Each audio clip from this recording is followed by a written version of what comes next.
बार की बात है, एक बहुत बड़ा तालाब था जिस तालाब में बहुत सारे मेंढक रहते थे। सरोवर के बीच में एक बहुत पुराना खंभा भी लगा हुआ था। खंभा बहुत ऊंचा था, उसकी सतह बहुत ही चिकनी थी, जिस कारण से वह लोहे के खंभे पर भारी फिसलन हो गई थी।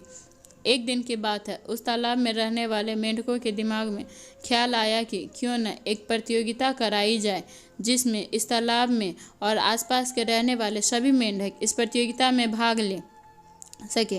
और जो कोई मेंढक इस प्रतियोगिता में भाग लेगा उसे इस फिसलन भरे लोहे के खंभे पर सबसे ऊपर चढ़ना होगा, और जो सबसे पहले ऊपर पहुंच जाएगा उसे विजेता घोषित कर दिया जाएगा और उसे उचित सम्मान और उपहार से सम्मानित किया जाएगा। इस तरह उस तालाब में रहने वाले सभी मेंढकों ने मिलकर प्रतियोगिता का दिन फिक्स कर दिया। इस तरह प्रतियोगिता का दिन आ गया। खंभे के चारों ओर बहुत भीड़ इकट्ठी हो गई। आसपास के इलाकों से भी कई मेंढक इस प्रतियोगिता में हिस्सा लेने पहुंचे। चारों तरफ माहौल में सरगर्मी थी। इस तरह प्रतियोगिता को लेकर शोर ही शोर था और फिर सबके इकट्ठा होने पर प्रतियोगिता शुरू हो गई। लेकिन खंभे को देखकर भीड़ में से किसी भी मेंढक को यकीन नहीं हुआ कि कोई मेंढक इस खंभे के ऊपर पहुंच पाएगा। चारों ओर यही शोर हो रहा था, अरे ये बहुत कठिन है, वो कभी भी इसे नहीं जीत पाएंगे और ऊपर पहुंचने का तो कोई सवाल ही नहीं है, इतने चिकने खंभे पर नहीं चढ़ा जा सकता।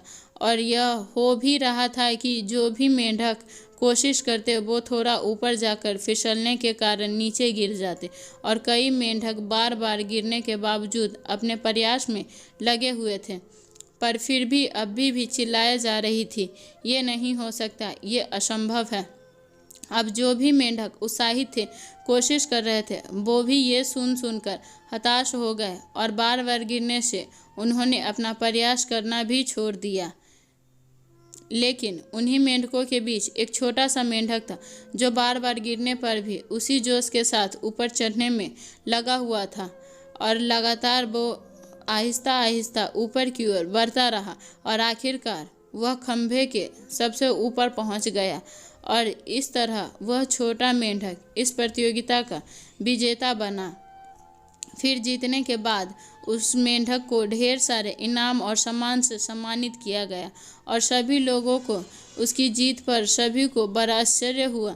सभी मेंढक उसे घेर कर खड़े हो गए और पूछने लगे, तुमने ये असंभव काम कैसे कर दिखाया?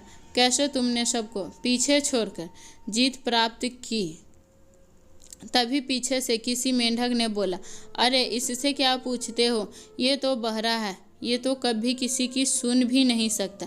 जिस कारण से इसने बिना किसी के कुछ कहने ही अपने लक्ष्य पर आगे बढ़ता रहा और विजेता बन गया। तो अब आपको समझ आया भला वो मेंढक कैसे जीता, क्योंकि उसके आसपास जितने भी लोग थे सब सिर्फ शोर करके टांग खींचने वाले थे, लेकिन उस मेंढक को उनकी आवाज़ उसके नहीं सुनाई दी, जिस कारण से वह नकारात्मक नहीं सोच पाया और वो अपने लक्ष्य पर ज़्यादा फोकस कर पाया और इस तरह जीत गया।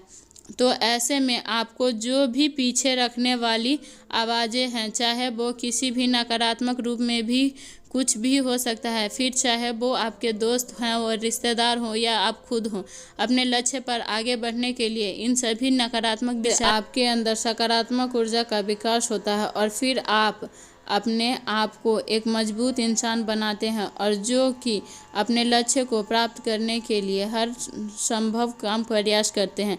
इस तरह इस कहानी से हमें यही शिक्षा मिलती है कि यदि हमने नकारात्मकता से दूरी बना ली तो एक दिन हमें सफलता के शिखर पर पहुंचने से कोई नहीं रोक सकता, और एक दिन हम अपने लक्ष्य को ज़रूर हासिल कर लेते हैं।